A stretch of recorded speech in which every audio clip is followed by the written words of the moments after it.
¿Qué tal? Muy buenas noches, bienvenidos a Noticias 22. Es un placer arrancar la semana junto a ustedes. Muy buenas noches también a Laura Regis en la traducción de lenguas de seña mexicana y un programa que se antoja muy variado y muy completo. Karen Rivera, Huemansin Rodríguez, muy buenas noches. Muy buenas noches. ¿Qué tal, Huemansin? ¿Qué tal, Rafael? Pues sí, un programa que vamos a tener muy variado, en el que va a haber música, danza, ciencia, y viene Blancanieves, Cenicienta, este cuento clásico fue trasladado al ballet para niños y la compañía de ballet de la Ciudad de México nos trae esta propuesta. Así es. Bueno, también vamos a hablar del pirataje. ¿De qué manera esto vinculó también a los dos continentes, de manera particular América, Europa, en el caso particular de piratas judeoportugueses? Bueno, sobre esto vamos a hablar aquí también en Noticias 22. Ya es lunes, estamos estrenando mural y a la vez rindiendo un homenaje y un recuerdo a Abelardo Favela, este artista quien hubiera fallecido la semana pasada en su casa de Puerto Vallarta y que nos deja un importante legado. Aquí también estaremos recordando su memoria y vemos algunas de sus imágenes que nos recuerdan a la Escuela Clásica Mexicana de Pintura, y también tenemos en nuestras manos este catálogo de donde fueron extraídas las imágenes para así rendir un tributo a su memoria. Aquí está el catálogo de la obra de Abelardo Favela, y le rendimos un homenaje y un fuerte abrazo a su familia ante esta ausencia. Ahí están las imágenes que estaremos disfrutando a lo largo de esta semana. Pues la invitación es a que se quede aquí con nosotros, Rafael. Comenzamos.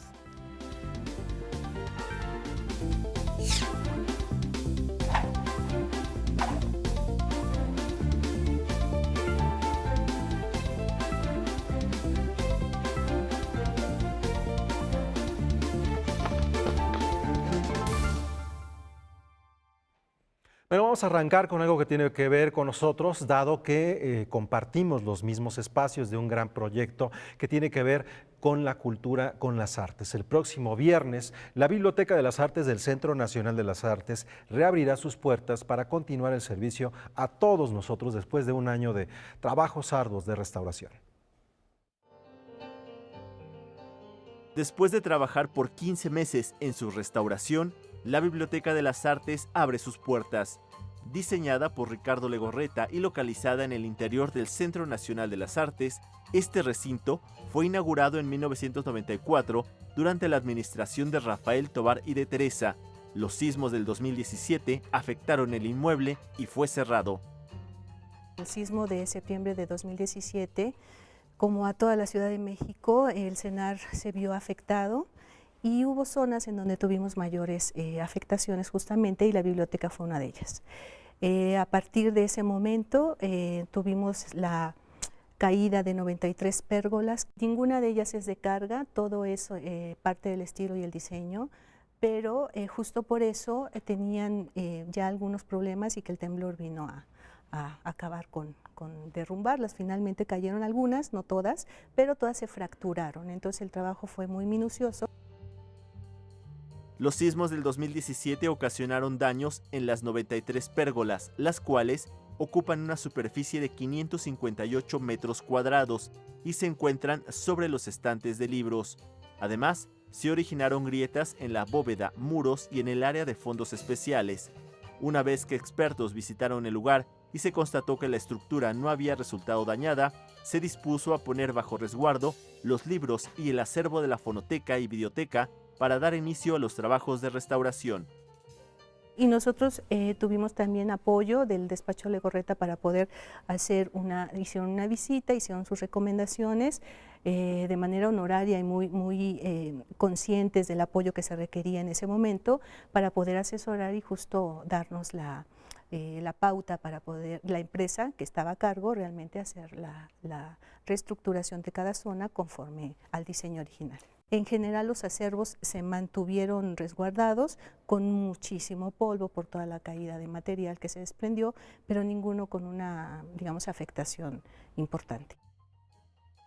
Su acervo consta de 800,000 volúmenes que van de 1732 al siglo XX, 20 fondos documentales de artistas mexicanos de diversas ramas artísticas, más los documentos de los centros de investigación del INBA. Toda la Biblioteca de las Artes ocupa una superficie de 3.037 metros cuadrados. tenemos cerca de 800,000 materiales en la biblioteca, ¿no? Entonces, de estos 800,000, calculo que 20,000, ¿no?, están digitalizados, pero no quiero equivocarme con el dato, creo que es un porcentaje menor frente a todo el volumen que la biblioteca puede ofrecer como material a las personas que estén interesadas, pero estamos en ese camino. El viernes 18 de enero a las 19 horas se abrirá nuevamente la Biblioteca de las Artes y se presentará una pieza audiovisual de Fernando Sica.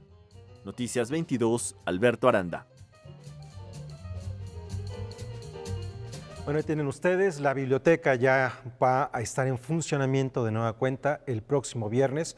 Enhorabuena por este espacio, enhorabuena también por el Centro Nacional de las Artes, que se ha convertido en un espacio medular para entender a las artes, para entender también a la expresión artística y el estudio de ella, pero también tener en cuenta que esto es parte de un proceso mayor que tiene que ver con la reconstrucción y recuperación de muchos ámbitos culturales que todavía están en espera, que están en proceso después de estos sismos. Y bueno, qué decir ya de viviendas particulares que todavía en la Ciudad de alcanzamos a ver muchas cosas.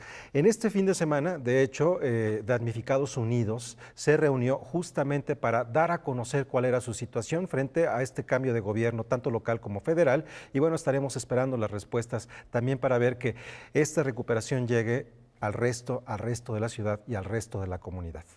Rafael, Karen. A propósito de esas transiciones que comentas, el fin de semana que acaba de concluir, se llevó a cabo una reunión con representantes del periodismo cultural. Tuvimos la oportunidad de platicar con Antonio Martínez, que es el encargado de comunicación precisamente de la Secretaría de Cultura, y nos comentaba que en inicio de esta reunión se había planteado para medios impresos exclusivamente, pero trascendió, cada semana va a haber una de estas reuniones para saber cuál será el plan de acción de la dependencia para los próximos meses en este rubro. Sí, se espera que en los primeros días de marzo se ponga en marcha el programa de cultura comunitaria que llevará actividades a 720 comunidades y municipios de todo el país, además de buscar robustecer la infraestructura de la Red Nacional de Bibliotecas Públicas, conformada por casi 8,000 recintos. La secretaria de Cultura, Alejandra Frausto, dijo que realizará una reunión mensual, como les platico, con medios de comunicación y a reportar también los avances de proyectos y programas que se implementan para ser evaluados mes tras mes, y cada 3 meses presentar un reporte y saber cuál es la situación, y así involucrarnos todos desde trincheras como lo es Canal 22 para saber qué sucede no solo en la Secretaría de Cultura, sino en todos estos recintos, como bien indicas, Güemanzin, que están a resguardo de la misma. Así es. Bueno, tenemos más información que tiene que ver con la política cultural. La Coordinación de Difusión Cultural de la UNAM ha nombrado a los titulares de 4 de sus áreas. Al frente de Teatro UNAM fue designado el artista visual y gestor cultural Juan Meliá, mientras que la escritora y editora Socorro Venegas encabezará la Dirección General de Publicaciones y Fomento Editorial.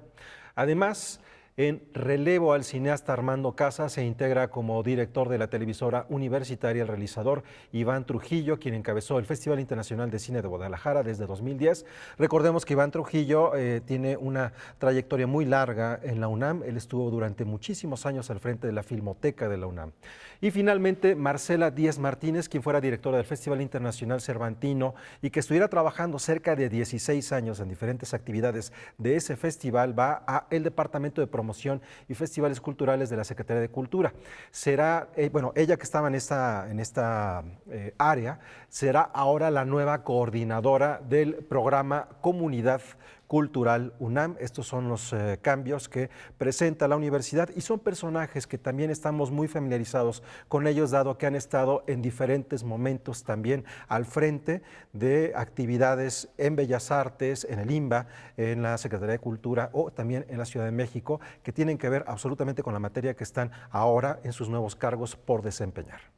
Pues interesante, hay que darle seguimiento y por supuesto acercarnos a todos ellos para reforzar estos vínculos y esta coyuntura entre los medios culturales como lo es Canal 22 y por supuesto las distintas dependencias donde se está generando. Y a propósito de esto, también en la Ciudad de México está haciendo un trabajo cultural muy interesante. No es Blancanieves, es la Cenicienta. Se me hace que fuiste a ver El Príncipe Encantador el fin de semana, donde hay una revoltura y de cuentos bastante... Que también montarán Blancanieves en su momento, pero en esta ocasión el Ballet de la Ciudad de México busca acercar más a los niños a la danza a través de los relatos infantiles que nunca pasarán de moda, Rafael. Vamos a conocerlos. Por primera vez, el cuento clásico Cenicienta del escritor francés Charles Perrault se presentará en una adaptación de danza para niños. Narrado en un acto con 20 artistas en escena y 16 bailarines, el espectáculo será estrenado por el Ballet de la Ciudad de México en el Teatro del Parque Interlomas.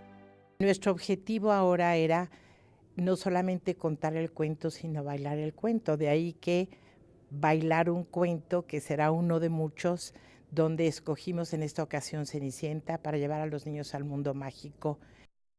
Ella es un trabajo dificilísimo de adaptar la música porque es una partitura muy larga. El ballet original dura 3 horas, de Prokofiev, de un compositor, Sergei Prokofiev. Es una música muy difícil de contar, muy fastuosa. El cuento originalmente está en 3 actos, ahora lo haremos solamente en un acto con diferentes cuadros, 4 cuadros.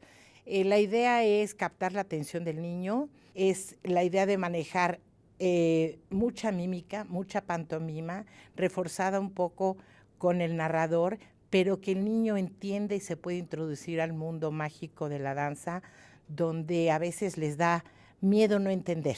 Báilame un cuento, La Cenicienta se va a presentar en el Teatro del Parque de Interlomas, domingo 27 de enero, 3 de febrero y 17 de febrero, a las 11 y 1:30. Van a haber 2 funciones de matiné para el público infantil y vamos a tener una segunda temporada, que esa se las anunciaremos más tarde, en un teatro más por el centro de la ciudad. Noticias 22, Karen Rivera.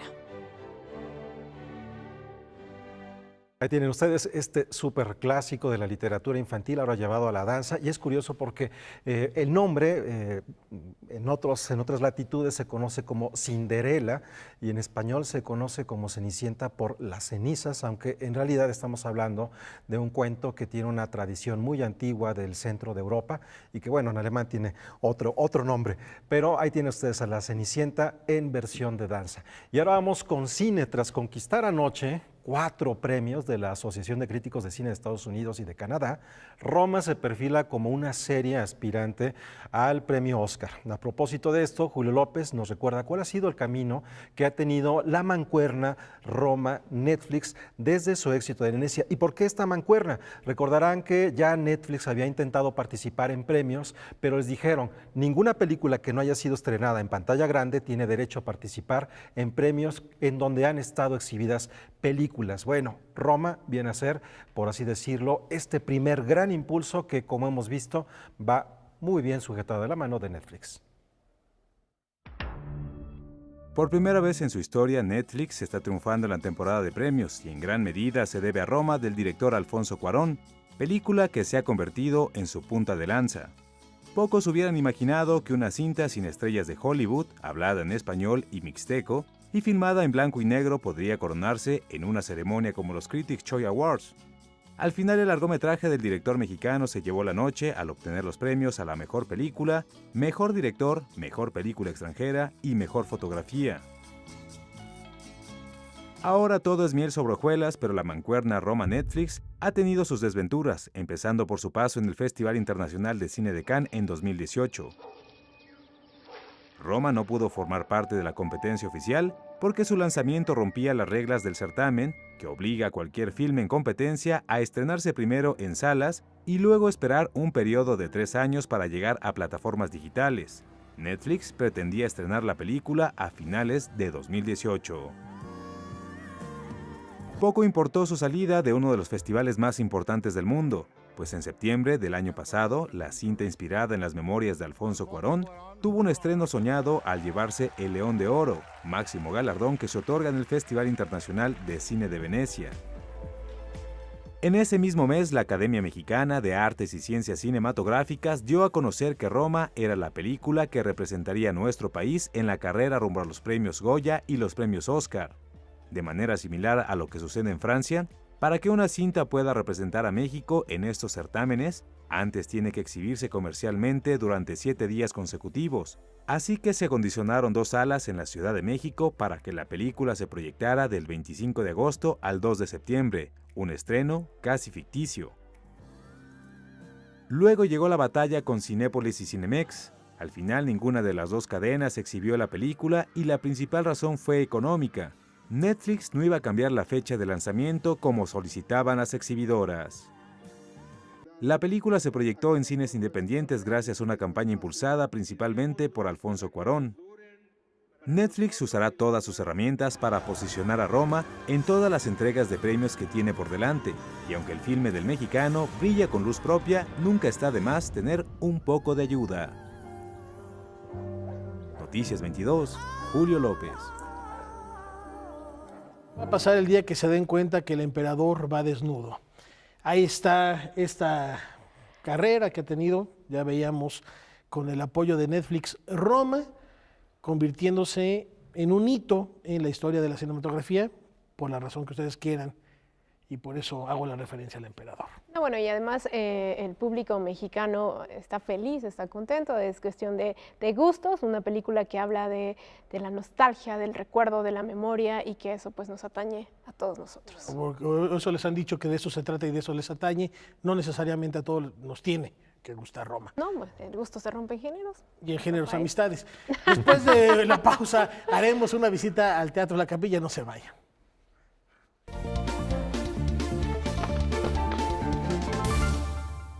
Un fin de semana muy activo con información que circula en las distintas redes y que nos lleva desde el lado oscuro de la luna hasta Camboya. Karen. Así es, Rafael, el próximo jueves 17 de enero se inaugurará la muestra de arte infantil China en mi imaginación en el Palacio Postal. Esta exposición es resultado de la 5ª edición del concurso de dibujo y pintura del mismo nombre, que se ha encargado de acercar la cultura del país asiático a las escuelas primarias públicas de la SEP y a los talleres de arte de Limba. Conformada por 172 trabajos de niñas y niños, la muestra podrá visitarse hasta el 14 de febrero en este recinto tan magnífico del Centro Histórico.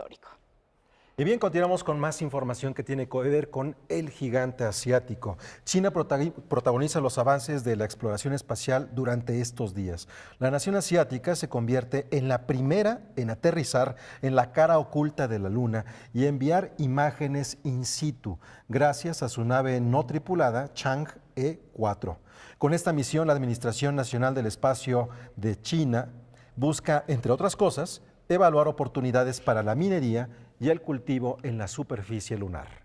Y no todo es miel sobre hojuelas para la película de Black Mirror, Bandersnatch. Recientemente, la editorial Choose Co., que publica los libros de la saga Elige tu propia aventura, ha demandado a Netflix por el uso de su marca como eslogan de la película interactiva. De acuerdo con la editorial, las imágenes violentas de la cinta empañan su marca comercial y podrían afectar su venta de libros. Y las imágenes del día nos llegan desde la provincia de Kandal, en Camboya, donde 5 maestros de danza mantienen con vida a la última compañía capaz de interpretar el antiguo arte de la Concol, una danza popular que fue inscrita en la lista del Patrimonio Cultural Inmaterial de la UNESCO y que estuvo en riesgo de desaparecer en la década de los 70. Pues mucha información proveniente del lejano oriente, pero me llama la atención porque por primera vez China envía estas imágenes del lado oscuro, el lado oculto de la Luna. Recordemos que por las rotaciones, y esto nos explica muy bien nuestro querido amigo Dani, que anda aquí en el staff, giran paralelamente la Tierra y la Luna, y por eso siempre estamos, mientras el movimiento de traslación de la Tierra se va dando, la Luna va girando sobre su eje y siempre vemos el mismo rostro de la Luna. Esto que acaba de hacer China ha sido un hito de la ciencia ficción, no solo de la investigación espacial, y por eso es tan importante que no solo sepamos qué hay de aquel lado, sino que ya lo están pensando como campos de cultivo.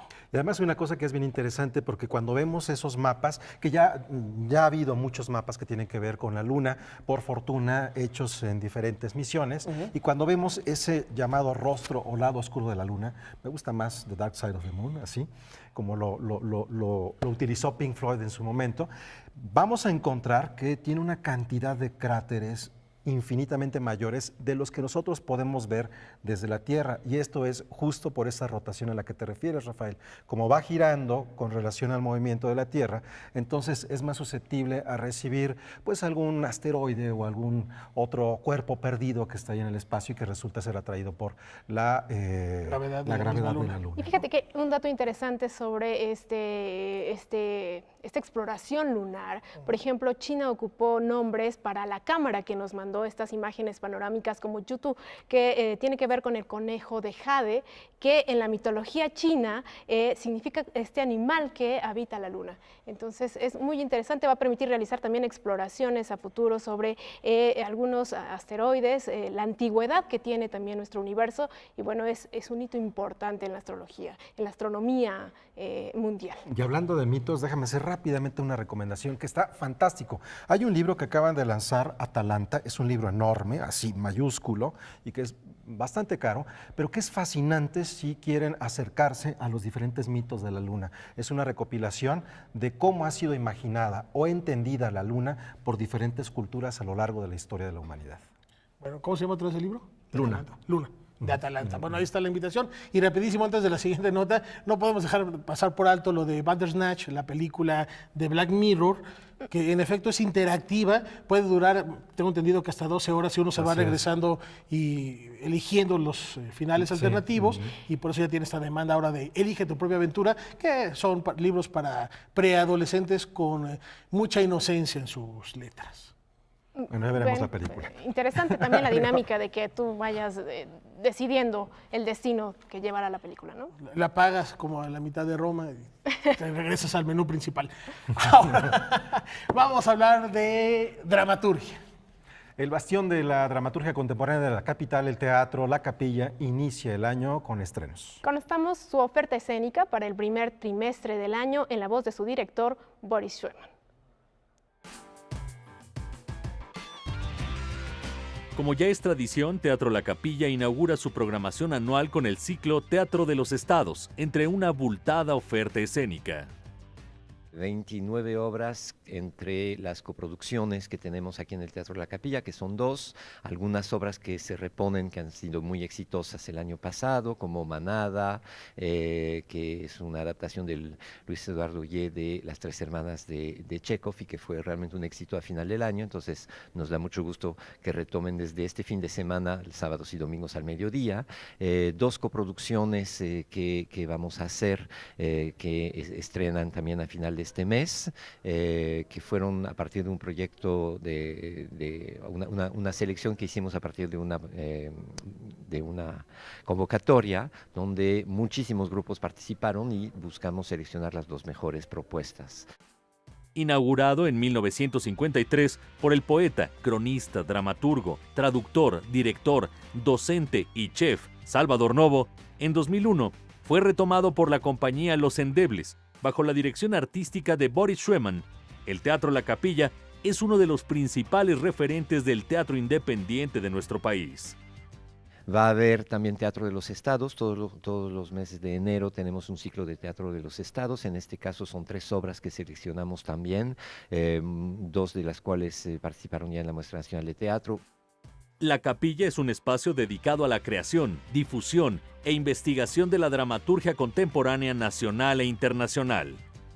Y este año tenemos 2 obras, en este mes de enero vamos a tener 2 obras argentinas de Mónica Mafía, que trae ella 2 monólogos que ella misma interpreta y dirige, y en el mes de marzo, tendremos una propuesta de Brasil también, que viene a partir de música y teatro sobre los cantos tradicionales brasileños mezclados con teatro, y eso va a estar en el mes de marzo.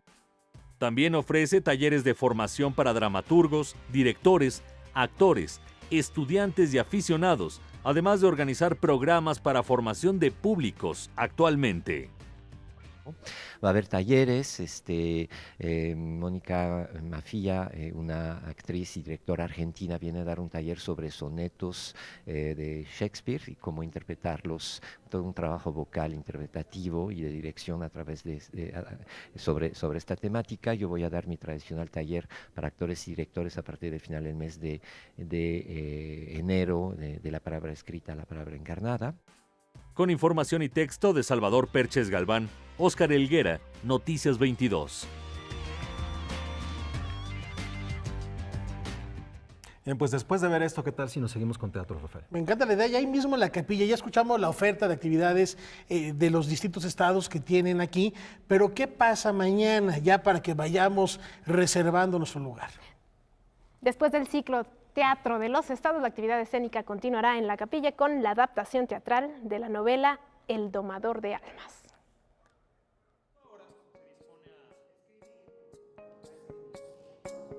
En el centenario luctuoso de Amado Nervo se llevan a cabo los ensayos de una adaptación teatral de su novela El donador de almas. Ya lo lees y parece que lo escribieron ayer. ¿Y por qué Nervo? Porque, híjole, yo también me pregunto a veces eso, pero lo he descubierto que fue porque el tema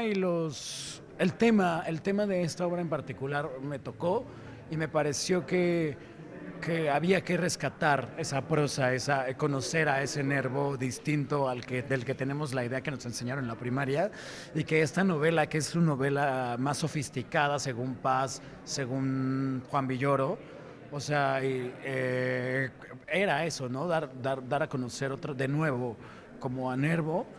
El donador de almas narra cómo Rafael Antiga, un médico sobresaliente y solitario, sin más afecto que el de su ama de llaves, recibe un regalo inesperado: el alma de Alda, una muchacha encerrada en un convento. La primera vez que leí el texto dije, wow, esto es seductor, esto me lanzó 80,000 estímulos, imágenes, fue un viaje mental para mí, pero no perderte en ese viaje mental, no perder de vista que es para alguien más, que lo tiene que entender y no mantener los pies sobre la tierra. Eso son palabras y frases y textos muy poderosos. El donador de almas es una prosa poética, un relato en el que se hace una profunda exploración de las relaciones amorosas entre hombre y mujer dentro de una atmósfera de misticismo, ciencia ficción y algo de realismo mágico, anticipando algunas de las ideas de la psicología. La novela de Nervo, a más de 100 años de su publicación, sigue siendo muy atractiva tanto por el tema como por la gran calidad de la escritura.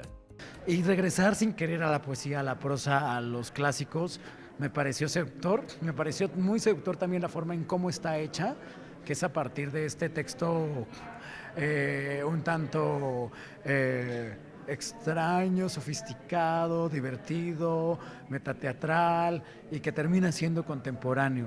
No es un autor al que creo que acudamos demasiado los mexicanos, y creo que para mí ha sido un descubrimiento en ese sentido. Conocía la obra de Nervo, pero no era alguien que estuviera presente pues, en mis lecturas, particularmente El donador de almas, no lo había leído y caray, nos estamos perdiendo de un gran autor, ¿no? Entonces sí, es bonita la coincidencia y bonita que se haga en teatro. ¿Qué es lo que quiere este hombre entonces? Lo que el doctor desea. Lo que el doctor desea es un alma. Los esperamos en El donador de almas a partir del 29 de enero en el Teatro La Capilla, los martes a las 8 de la noche hasta el 2 de abril. Son solo 10 funciones.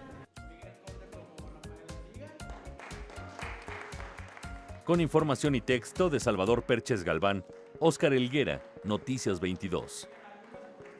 Bueno, de manifiesto la universalidad y la adaptabilidad de la obra de Amado Nervo, gran poeta, pero bueno, ya lo vemos también ahora como dramaturgia en escena. Hay que darnos una vuelta al Teatro La Capilla. Y tiene también por ahí un librito que hizo Pavel Granados y se me está escapando el nombre de la escritora, que retoman un poco la comunicación que tuvo Amado Nervo con su prima, de quien él estaba enamorado, y se presentó justo hace 2 años.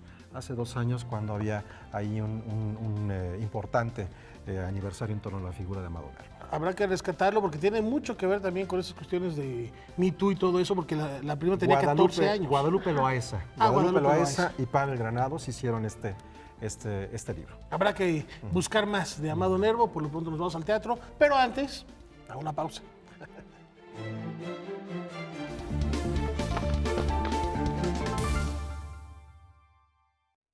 Continuamos aquí en Noticias 22 y tenemos algo que tiene que ver con aquellos sefaraditas que decidieron tomar el rumbo de su vida en alta mar.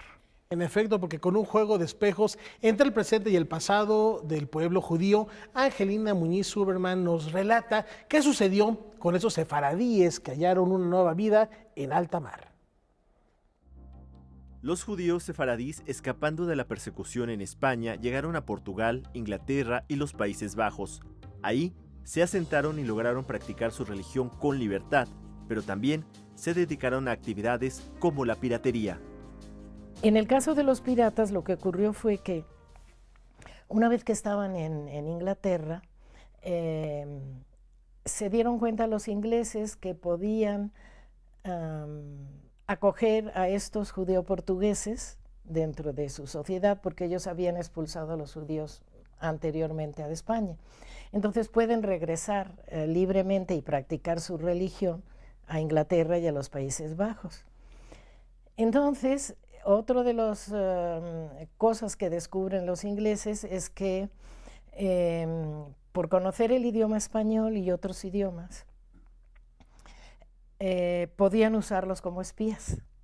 Entonces empiezan a ser espías, algunos regresan subrepticiamente a España y se ponen en relación con la corte, con los reyes mismos, con los nobles, y otros ingresan al tráfico de los piratas. Este pasaje de la historia es el que le interesó a Angelina Muñiz Uberman para presentar una historia entre la realidad y la ficción. En su novela, Los Esperandos, un cocinero que acompañó a los piratas para prepararles los alimentos de acuerdo a la tradición kosher, nos cuenta cómo era la vida en alta mar, pero también las aportaciones que hicieron al comercio entre Europa y el nuevo continente. Como eran portugueses, también participaron en la vida colonial de Brasil. Y ahí fue muy importante porque trajeron lo que estabas mencionando, el comercio y la industria y los productos. Fue un juego y rejuego de productos de Europa que se traían para América, como el arroz, como el azúcar, que no existían. Y al revés, de América para Europa, como el tabaco y la papa.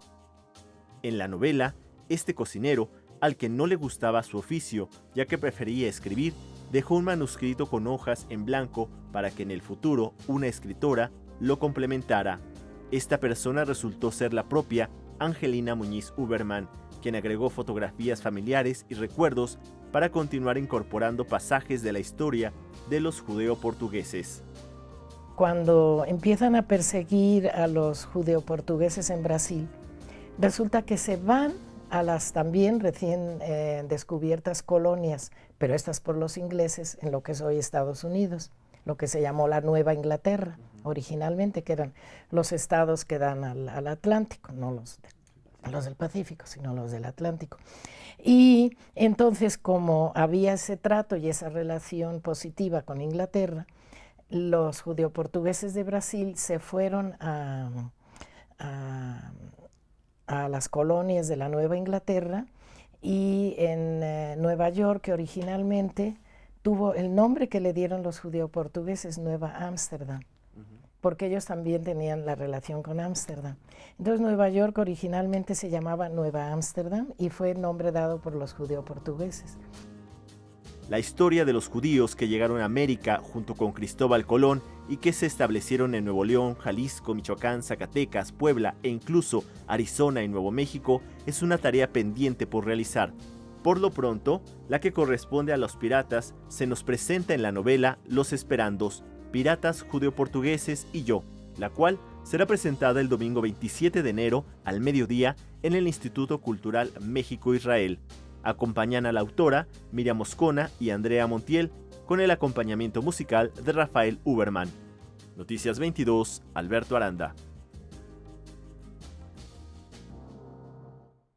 Siempre es interesante, atractivo hacer estas reflexiones del impacto cultural que se tiene en cualquier época a la hora de cruzar las fronteras, por decirlo de alguna manera, independientemente de cuál sea el motivo. Mucho hablamos del exilio español, pero también hay que reflexionar a lo largo de la historia de la construcción de México y de del cruce de idiosincrasias, cómo viene a aportar estas otras culturas.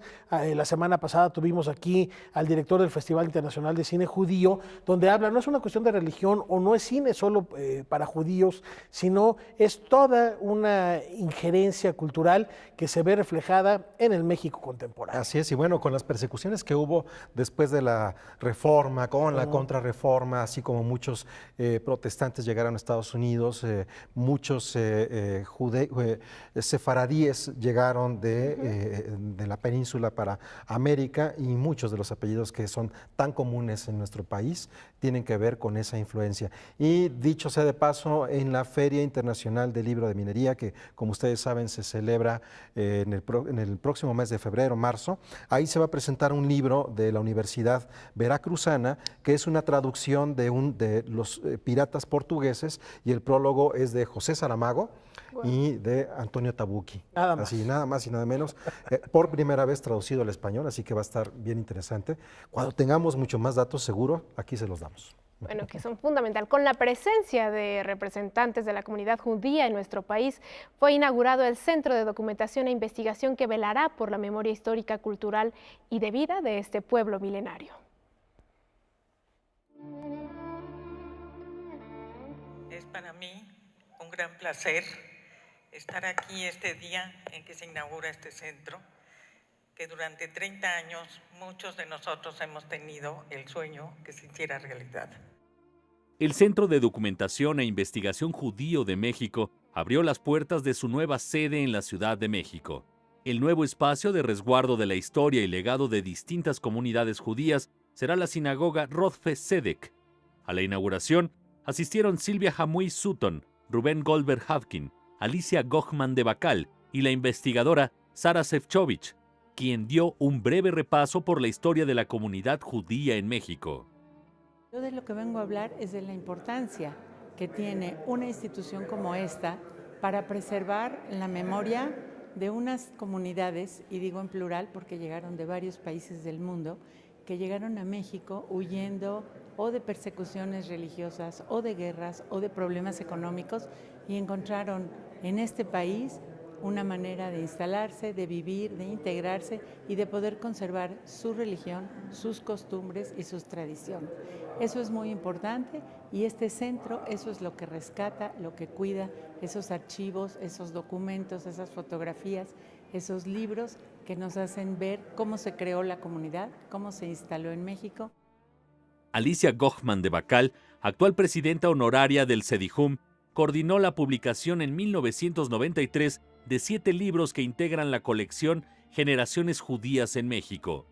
Este es el primer antecedente de la fundación de un espacio especializado para la conservación y el estudio de la comunidad judía Ashkenazi en México.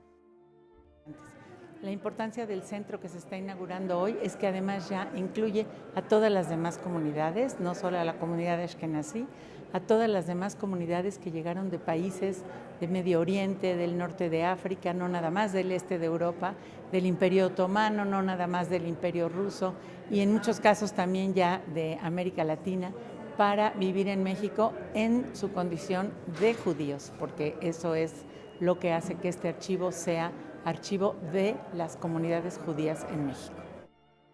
El nuevo espacio, ubicado en la calle de Córdoba, número 238, en la colonia Roma, albergará en su acervo documentos, fotos, archivos audiovisuales, una biblioteca de consulta, hemeroteca, entrevistas, entre otros medios que faciliten la investigación de cualquier interesado en las comunidades judías en México. Porque no existe otra manera de planear el futuro, de darles a nuestros hijos una educación hacia algún lado y que conserve nuestros valores y nuestras ideas sobre la vida, si no es a partir del pasado. Y el pasado solamente se puede conocer cuando se guardan los documentos, cuando se los estudia, cuando se conoce la historia. Con información y texto de Fernando Salinas, Óscar Helguera, Noticias 22. Bueno, después de conocer esto, ¿qué les parece si seguimos con más que tiene que ver con archivos y bibliotecas, ¿no? Así es, Güemansi, ya hace ratito hablabas de la reapertura de aquí la biblioteca en el Centro Nacional de las Artes, pero también les platico que la red de bibliotecas y archivos del Centro Histórico de la Ciudad de México reafirma su compromiso de ser una puerta abierta a la cultura y el conocimiento. Veamos por qué. Desde ahora, todos los archivos y acervos de las bibliotecas que se encuentran en la Ciudad de México pueden consultarse a través de la plataforma digital Gran Biblioteca CDMX. El Centro Histórico es uno de los lugares que por metro cuadrado tiene más acervos de Latinoamérica. Y esos están ahí. Tienes bibliotecas desde muy especializadas, de medicina, de ingeniería, hasta bibliotecas como la que estamos el día de hoy, que es la Lerdo de Tejada, ¿no? Que son mucho más amplias. Hasta el momento, la plataforma cuenta con un catálogo en el que se incluyen 14 acervos bibliográficos, fotográficos y documentales. Entonces, esa es justamente la idea de esta red de bibliotecas, utilizar esa memoria que tiene el Centro Histórico para que la gente se pueda meter en la biblioteca y la vaya revisando y sea una nueva manera de pasearse por el Centro Histórico. Además de facilitar la consulta, la digitalización de los títulos también permitirá la conservación de los ejemplares incunables y aquellos que se han dañado por el uso. La idea que se hace con todo esto, aparte de la red, es juntar a estas bibliotecas, hacer coloquios entre todos ellos, para que todos lleguen más o menos en un futuro a un mismo nivel y vayan creciendo de la misma manera. Eso sería muy, muy importante. La Gran Biblioteca CDMX cuenta con una aplicación que está disponible para cualquier dispositivo móvil. Noticias 22, Óscar Cortés. Bueno, la memoria de un país, de un pueblo resguardada en estas bibliotecas que ahora, bueno, permitirán que los ciudadanos accedan a esta información. Llevarlas en el bolsillo, una biblioteca completa, es un esfuerzo que hacía ya desde hace varios años la Biblioteca de Washington, que se destacó por recrear, rescatar y digitalizar todo ese acervo, y ahora pues también nosotros lo llevaremos en la palma de nuestras manos. Bueno, momento de hacer una pausa, tenemos mucho más después de ella.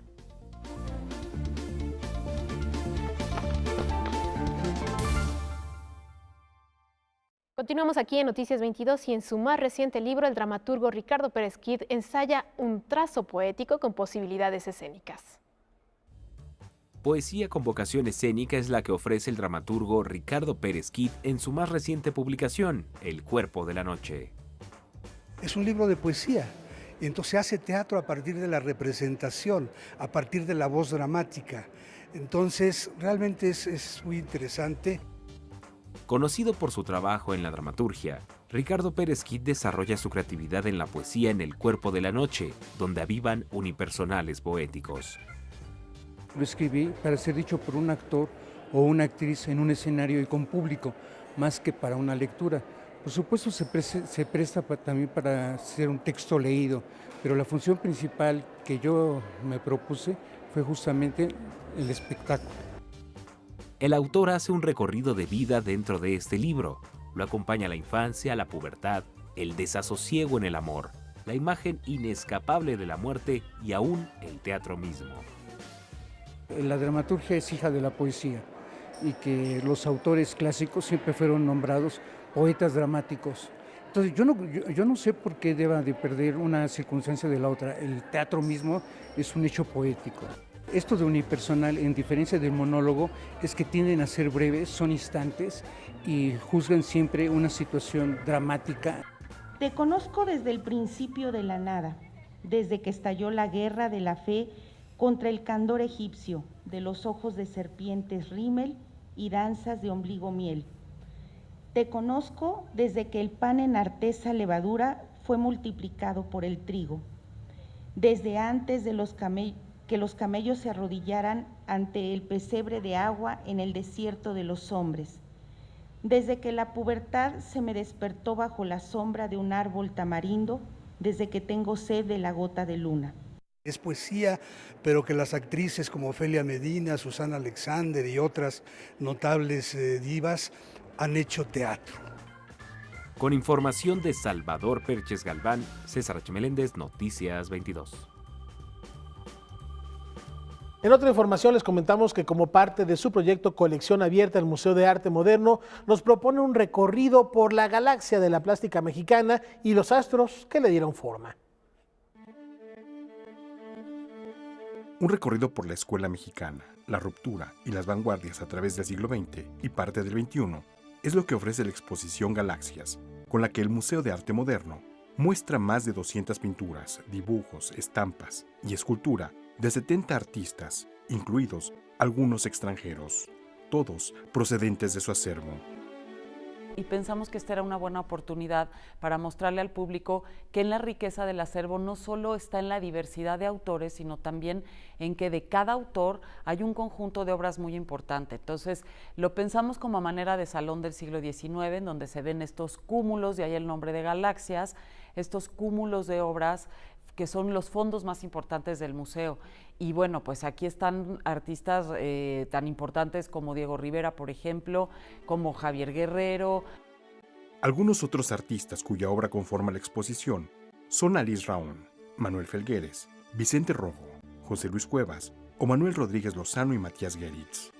Cómo esta colección durante un tiempo, por la administración de Fernando Gamboa en particular, se tuvo relación con muchos museos y colecciones de América Latina.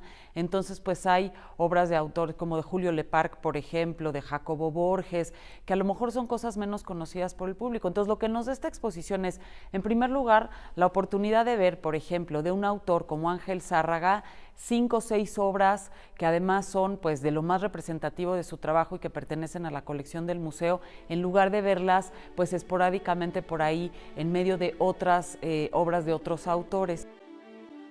Más que una lectura con información, es una exposición contemplativa, que de paso pues ayuda a que el público recorra pues casi 100 años, un poco más de 100 años de historia del arte mexicano, del arte moderno mexicano y sus nexos con otros movimientos en América Latina y en otros países. Galaxias permanecerá en el Museo de Arte Moderno hasta el 31 de marzo de 2019. Noticias 22, Víctor Gaspar.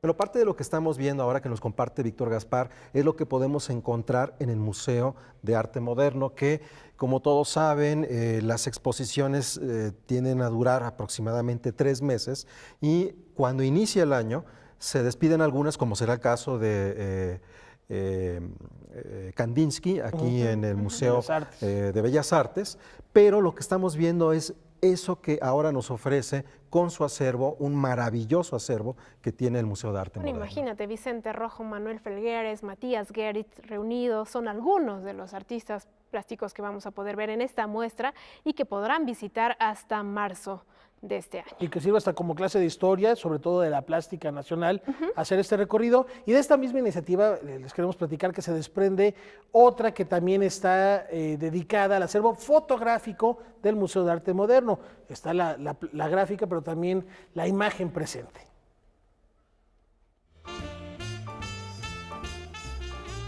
Son 46 fotógrafos que a través de su mirada nos han hecho testigos de momentos históricos y de reflexiones estéticas a través de la lente. Sumario de fotógrafos es la muestra que presenta el Museo de Arte Moderno con obra de connotados cazadores de la luz.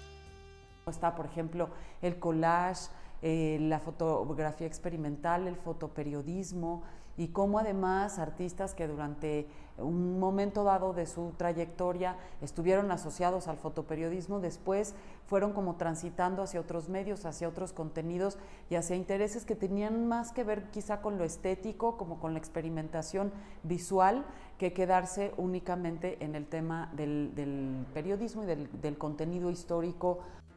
Nombres como Lourdes Grobet, Graciela Iturbide, Manuel Álvarez Bravo, Eniac Martínez y Enrique Metínides conforman la muestra. Recorre desde paisajes, fotografía experimental, fotografía de performance, todo lo que hizo, por ejemplo, Antonio Caballero en torno a la farándula, vida cotidiana. Está, por ejemplo, Hugo Breme, ¿no? Hablando pues, de estos autores de principios del siglo XX. Está Guillermo Zamora, que hizo mucha fotografía de arquitectura, que eso también es interesante porque hubo un momento en el que la arquitectura se une a los intereses del funcionalismo y entonces surge un género en la fotografía muy interesante que es la fotoarquitectura. Sumario de fotógrafos estará abierta en el Museo de Arte Moderno hasta el 31 de marzo de 2019. Noticias 22, Víctor Gaspar.